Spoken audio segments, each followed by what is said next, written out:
अगर मैं आपको दो ऑप्शन दूं कि आपको कोई एक बॉस के अंदर काम करना है और एक बॉस वैसा है जो आपको हमेशा काम देता रहता है, डेडलाइन के ऊपर डेडलाइन देता है, और दूसरा बॉस बहुत फ्रेंडली है, हमेशा आपके सुख और दुख में साथ रहता है, आपके प्रॉब्लम्स को समझता है, तो आप किस बॉस के अंडर काम करना चाहते हो?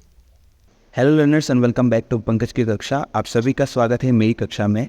तो आज हम लोग इसी कॉन्सेप्ट को लेके हम लोग एक थ्योरी को समझने वाले हैं, एक लीडरशिप थ्योरी को समझने वाले हैं जिसका नाम है Ohio state university leadership theory.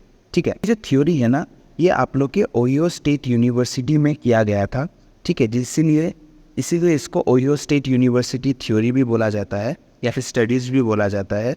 तो ये जो थ्योरी था ये आपका 1940s के अराउंड में किया गया था, एक रिसर्च किया गया था जहाँ पे हम लोग ने क्या देखा, हम लोग ने बिहेवियरल एस्पेक्ट ऑफ लीडरशिप को देखा।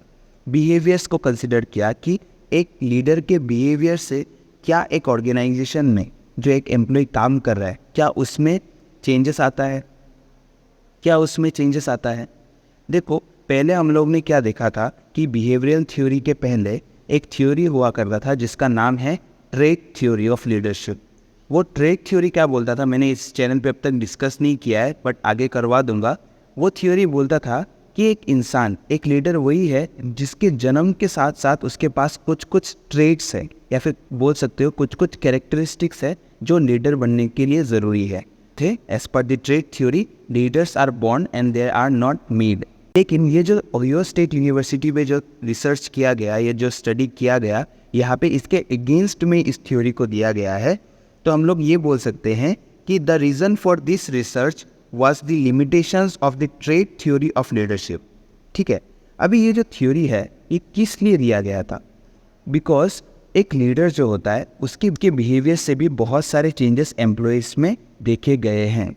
यही आज हम लोग पढ़ने वाले हैं। ठीक है, तो पहले हम लोग एक इंट्रोडक्शन लिखेंगे। जैसे हम लोग हमेशा एक वीडियो स्टार्ट करने के पहले या फिर जो थ्योरी रिलेटेड वीडियोस होते हैं मैं बोलता हूँ कि आप लोग को इंट्रोडक्शन एक पैराग्राफ लिखना है।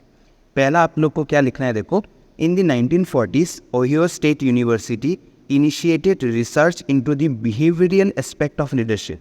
ठीक है, पहला आप लोग को बुलेट पॉइंट में ऐसे दिख सकते हो। इसके बाद देखो जो मैंने पहले बोला था, the reason for this research was the limitations of the trait theory of leadership.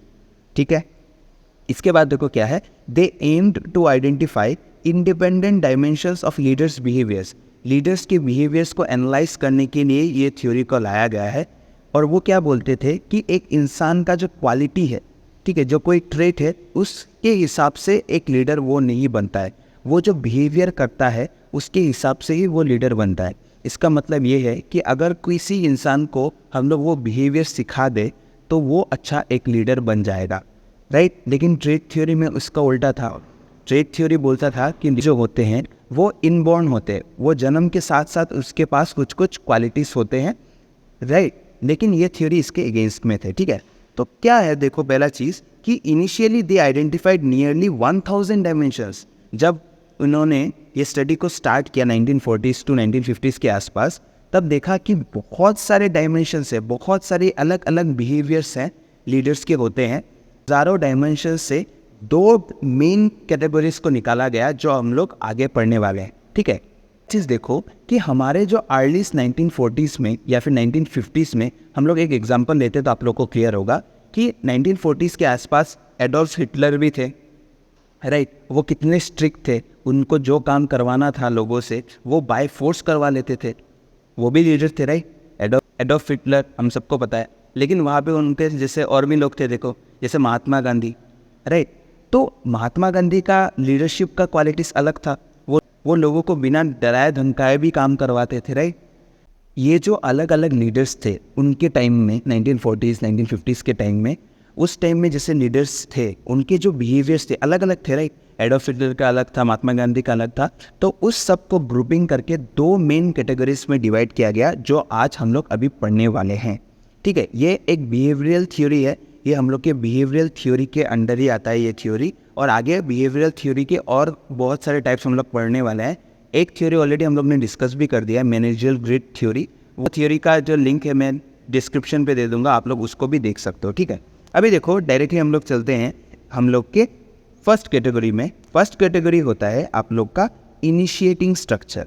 ठीक है, मैंने क्या बोला, फर्स्ट कैटेगरी होता है आप लोग का इनिशिएटिंग स्ट्रक्चर। अभी इनिशिएटिंग स्ट्रक्चर जो होता है ना, वो कैसे टाइप ऑफ लीडर होते हैं मैं बताता हूँ। वो ज़्यादा वर्क के ऊपर डिपेंड करते थे। एक इंसान को हम लोग कुछ काम देंगे, वो कितने टाइम में करेगा, कैसे करेगा, वो एक लीडर का रोल होता है। ये जो इनिशिएटिंग स्ट्रक्चर वाले जो लीडर्स होते हैं वो क्या करते हैं, अपना काम भी करते हैं, अपना रोल को भी डिसाइड करते हैं कि चलो अच्छा, अगर हम लोग को ये काम करना है तो मुझे क्या करना पड़ेगा, एज ए लीडर मुझे क्या करना पड़ेगा, वो डिसाइड करते हैं। और साथ ही साथ उसके अंडर जो लोग काम कर रहे हैं, उसके साथ जो काम कर रहे हैं एम्प्लॉयज़ जो होते हैं, तो वो लोग के लिए भी जो रोल्स होगा, किसको क्या करना है, वही इंसान डिसाइड करके देता है। देखो नोट में क्या लिखा है, देखो, one key finding was the concept of initiating structure. ठीक है, ये तो समझ में आया। Which refers to the extent to which a leader defines and organizes their roles and the roles of followers, establishes clear patterns of organization, communication and ways of getting tasks done। इसका मतलब क्या है, ये जो initiating structure वाले जो leaders होते हैं वो अपना रोल तो डिसाइड करते हैं, साथ ही साथ उनके जो फॉलोअर्स हैं वो कौन सा काम कौन करेगा वो चीज़ भी वही डिसाइड करके देते थे। और वो ये चीज़ भी बताता है कि हम लोग को कौन सा काम कैसे करना है। ठीक है, आप लोग को समझ में आया। इनिशिएटिंग जो स्ट्रक्चर है, यहाँ पे आप लोग और एक लाइन लिख सकते हो, देखो क्या है, if a leader has a high initiating structure, he or she would be assigning group members to particular tasks and ask them to complete these tasks with standard process within deadlines। ये जो initiating structure वाले leaders होते हैं वो एक इंसान को काम देते हैं, अपने फॉलोअर्स को बोलेंगे ये काम कर दो, और उनके साथ साथ उनको ये भी बता के देंगे कि आपको कैसे काम करना है, अगर आपको हेल्प चाहिए तो मैं कैसे आपको हेल्प कर सकता हूँ। और साथ ही साथ ये भी बोलते हैं कि आपको एक स्टैंडर्ड वे में काम करना पड़ेगा, ठीक है, और आपको एक डेडलाइन के अंदर काम करना पड़ेगा। आप सिंपली एक चीज़ को याद रख सकते हो, मैं आपको बताता हूँ। इनिशिएटिंग स्ट्रक्चर वाले जो लीडर होते हैं वो अपने रोल्स को भी डिसाइड करते हैं और साथ ही साथ फॉलोअर्स होते हैं उनके रोल्स को भी वो डिसाइड करके देते हैं। आप लोग इसको ऐसे भी याद कर सकते हो, ठीक है।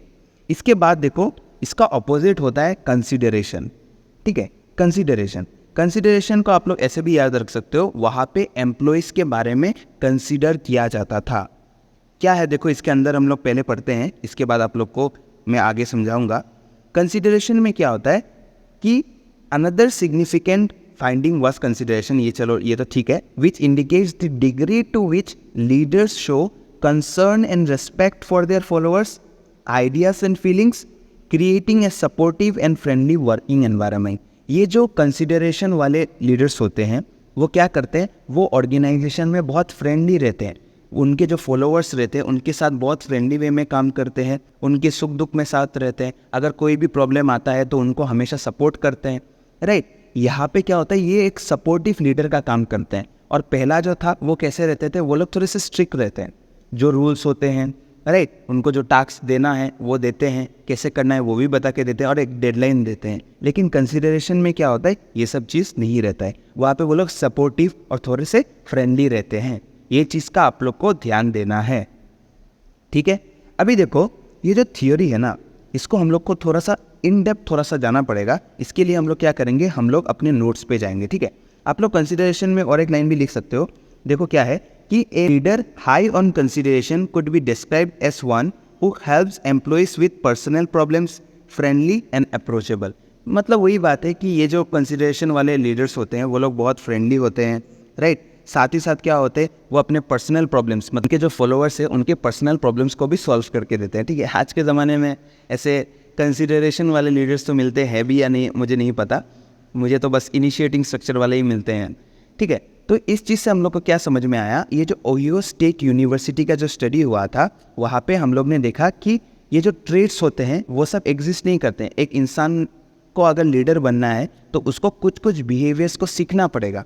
लेकिन बात क्या है, हमारे जो ये स्टडी के बाद जो कंक्लूजन आया वहाँ से हमको पता चला कि दो ही टाइप के बिहेवियर है, दो ही टाइप के मेन कैटेगरीज है। पहला है कि वो लोग क्या होता है, इनिशिएटिंग स्ट्रक्चर होते हैं, काम को देखना वगैरह वगैरह, जो मैंने आपको बोला बार बार बोल ही दिया है। और कंसिडरेशन वाले मतलब फ्रेंडली बनना है, ठीक है।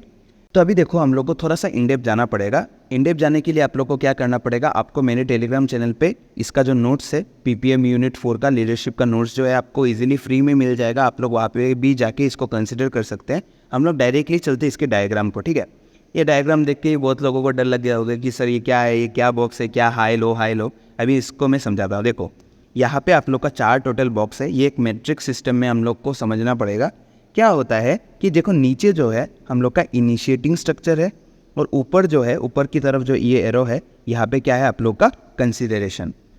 अगर हम लोग को एक बिहेवियर सीखना है, अगर हम लोग को एम्प्लॉयज़ या फिर फॉलोअर्स कुछ भी ले सकते हो, कि हम लोग को अगर एक बिहेवियर के हिसाब से एम्प्लॉयज़ को मोटिवेट या जो भी करना है, अपना काम करवाना है, तो हम लोग 2 ही बिहेवियर कर सकते हैं, राइट। अभी जो 2 बिहेवियर करेंगे उसका 2 डायमेंशंस है इंडिविजुअली। देखो पहला क्या है, पहला है आप लोग का हाई कंसिडरेशन। हाई कंसिडरेशन मतलब क्या, हम लोग एम्प्लॉयज़ के लिए बहुत फ्रेंडली रहेंगे, और साथ ही साथ अगर हाई रहेंगे, अगर हम लोग बहुत ज़्यादा फ्रेंडली हो जाएंगे तो क्या होगा उसके लिए, तो लो स्ट्रक्चर होगा, मतलब लो इनिशिएटिंग स्ट्रक्चर होगा, राइट। और एक क्या हो सकता है कि हाई कंसिडरेशन और हाई स्ट्रक्चर, हम लोग फ्रेंडली भी है, ठीक है, और साथ ही साथ क्या हो रहा है कि हम लोग हाई इनिशिएटिंग स्ट्रक्चर भी है, हम लोग अपना वर्क्स जो बोल रहे हैं उसके साथ भी हम लोग सेम है, और साथ ही साथ क्या है कि हम लोग कंसिडरेशन में भी हाई है। और क्या हो सकता है हम लोग का थर्ड वाला कि लो स्ट्रक्चर और लो कंसिडरेशन, मतलब हम लोग जो काम करने को जो बोलते हैं, उनको जो टास्क दे रहे हैं, ठीक है, डेडलाइन जो दे रहे हैं, उसमें भी हम लोग लो है, और साथ ही साथ हम लोग का फ्रेंडलीनेस जो है वो भी लो है, मतलब लो स्ट्रक्चर और लो कंसिडरेशन। और लास्ट वाला क्या है आप लोग का high structure and low consideration, ठीक है। आपको ये चीज़ आई गेस आप लोग को समझ में आ गया होगा।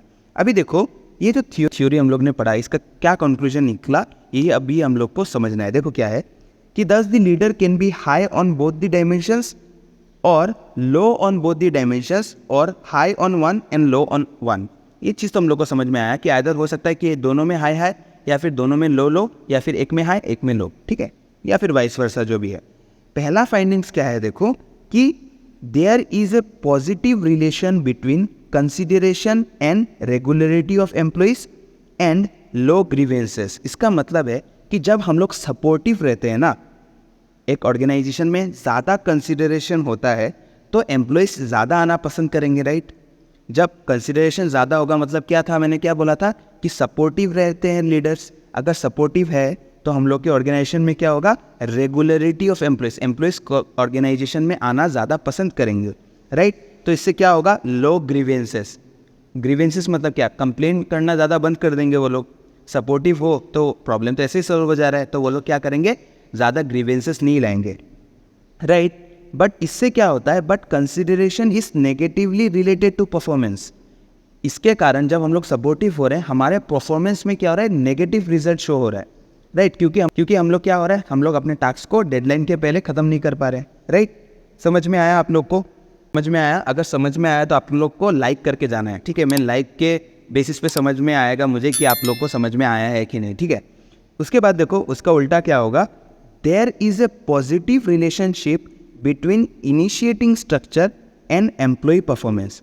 ऑफकोर्स अगर हम लोग का क्या होगा कि हम लोग ने क्या किया, हाई इनिशिएटिंग स्ट्रक्चर रखा, कि हम लोग ने सबके टास्क को डिवाइड कर दिया, किसको क्या काम करना है, सब चीज़ हम लोग ने बता के दिया, एक डेडलाइन दे दिया। तो इससे क्या होगा, अगर वो लोग उस चीज़ को रीच करेंगे तो इससे क्या होगा, एम्प्लॉय का परफॉर्मेंस बढ़ेगा, करेक्ट, मतलब हम लोग का परफॉर्मेंस बढ़ेगा। ये चीज़ तो समझ में आया।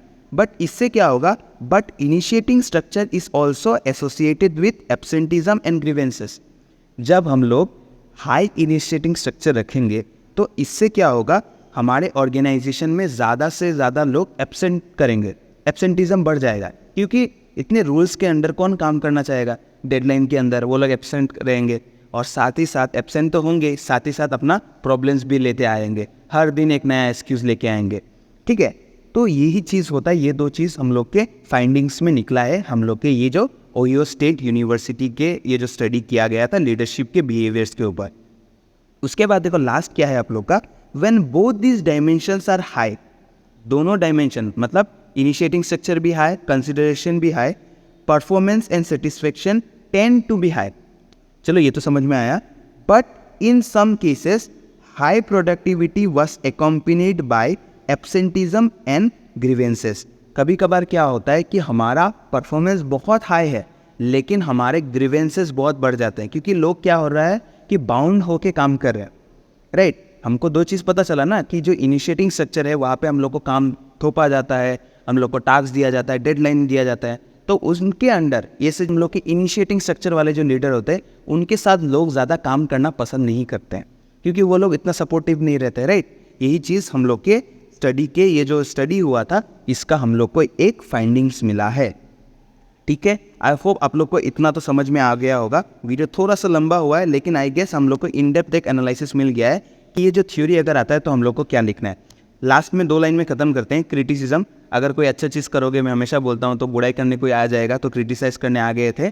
तो पहला क्रिटिसिज्म क्या है, overall Ohio studies was criticized as it was based on only 2 factors. पहला चीज़ है कि ये बस 2 ही बिहेवियर को कंसीडर करता है, राइट। 1000 डायमेंशन से सिर्फ हम लोग ने 2 को निकाला, तो इसीलिए ये इसका एक नंबर 1 क्रिटिसिज्म है।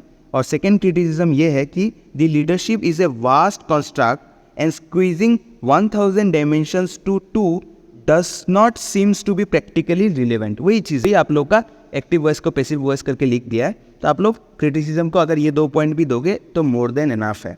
ठीक है, आई होप आप लोग को समझ में आया होगा। तो जल्दी मिलते हैं नेक्स्ट कक्षा में, तब तक के लिए आप लोग अपना ध्यान रखें।